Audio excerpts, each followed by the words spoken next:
नक्षलवाद्यांकडे AK-47 सारखी rifle कशी पोहोचली हा सगळ्यात मोठा प्रश्न आहे। महाराष्ट्राचे मुख्यमंत्री देवेंद्र फडणवीस यांनी सांगितलेलं आहे की याची इंटरनॅशनल लिंक तपासण्यात येईल। आपण हे दृश्य या ठिकाणी बघू शकतो। हे सगळे शस्त्र जे आहे ते या बंदुका सगळ्या बंदुका जे 61 नक्षलवाद्यांनी आत्मसमर्पण केलेलं आहे त्यांच्या बंदुका आहे। आणि सगळ्यात महत्त्वाचं बघा ही AK-47 रायफल आहे। बघा इतकी अत्याधुनिक रायफल जी आहे ती नक्षलवाद्यांकडे कशी पोहोचलेली आहे। रेडिओ आहे, वॉकी टॉकीज आहे, हे बघा वॉकी टॉकीज आहे।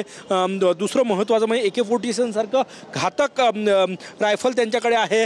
कार्बाईन रायफल आपण या ठिकाणी बघू शकतो। बघा ही कार्बाईन रायफल आहे, ही AK-47 ही कार्बाईन रायफल आहे।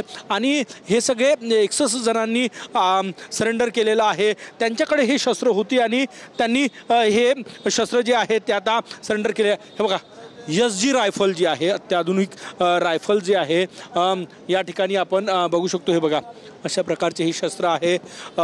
AK-47 रायफल आणि कार्बाईन INSAS रायफल या ठिकाणी आहेत। अशा प्रकारचे वेगवेगळे रायफल्स हे सगळे शस्त्र जर आपण या ठिकाणी बघितले इतके घातक शस्त्र त्यांच्याकडे होते। 12 बोर रायफल, 8 mm रायफल, वेगवेगळ्या रायफल्स बघा या सगळ्या शस्त्रांनी ते या ठिकाणी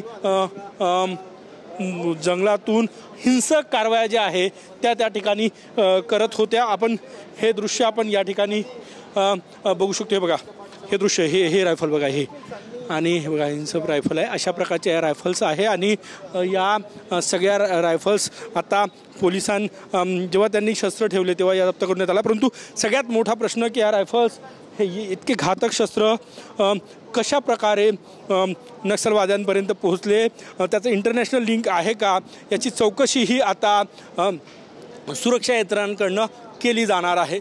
कॅमेरामॅन सचिन सयामसह गजानन नोमाटे, TV9 मराठी, नागपूर।